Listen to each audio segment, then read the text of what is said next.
guys, ito na yung part 2 ng ating Sunday family vlog. So ito yung Maze Hanabi. Ito talaga ang pinunta namin dito kasi yearly talaga kaming pumupunta dito, bumibiyahe ng almost 1.5 hours para lang makapanood nitong fireworks nila. Kasi isa ito guys sa napakagandang fireworks sa part ng Gifu. Kaya talagang maraming mga tao ang dumadayo talaga dito. So kung makikita nyo guys, ayan, ang daming iba't ibang variations ng fireworks nila. Napaka-colorful at ang mga sizes niya talaga super laki. And yung mga designs niya, pag pumuputok siya, as in talagang ang gaganda. Kaya ang daming tao kanina, talaga nakikipagsiksikan talaga kami para makakuha ng magandang place. Pero ang sabi ni Mister, huwag na daw kami masyadong lumayo sa parking kasi kanina medyo umaambon-ambon na. So for sure, bubuhos ito ng malakas na ulan. Pero sana naman, matapos muna ang Hanabi bago bumuhos ang ulan kasi sayang, napakaganda at sobrang daming tao talaga ang dumayo para makapanood nito. So ayan si Airy, minsan mapapansin nyo siya dyan, nag-e-enjoy siya talaga, sobrang gustong-gusto niya yung mga ganito. While si Aika naman, kabaliktaran, sobrang takot na takot siya sa tunog kasi nga diba dito sa amin sa Gifu, lagi kong sinasabi napapalibutan kami ng bundok. Kaya pag may mga ganitong event na mga Hanabi, grabe talaga yung tunog niya guys. Yung parang may iwan talaga pati yung heartbeat mo, magpapalpitate, yung parang ganon sa sobrang lakas nung tunog niya. So ayun guys, enjoy the moment muna tayo. Manood muna kayo ng Hanabi kasi talagang sinama ko kayo para naman makita nyo din. Hindi lang kami ang makapanood kundi pati kayo din ng mga viewers ko, family ko dyan sa Pilipinas. Makita nyo yung mga lagi naming napupuntahan yearly.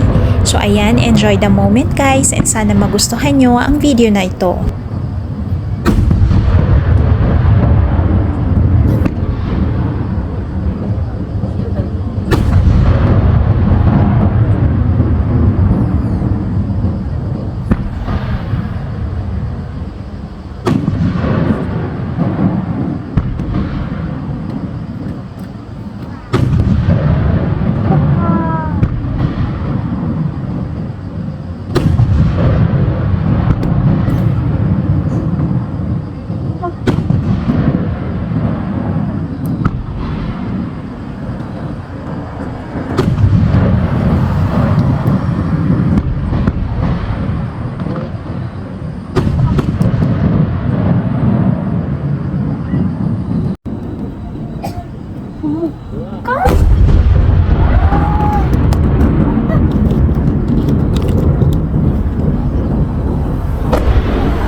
Malapit na tayo guys sa finale ng Maze Hanabi.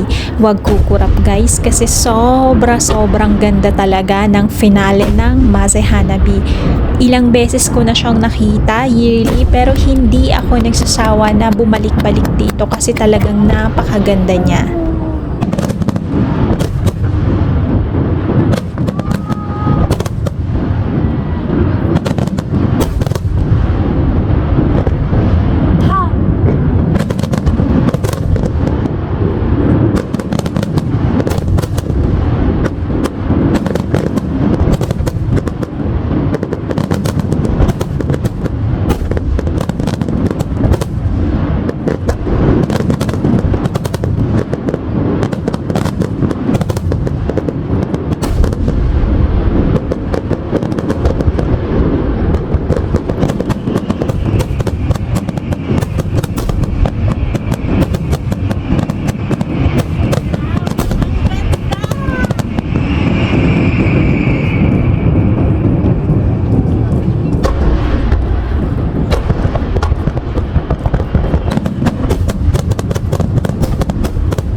So after ng Hanabi guys, biglang buhos ang malakas na ulan.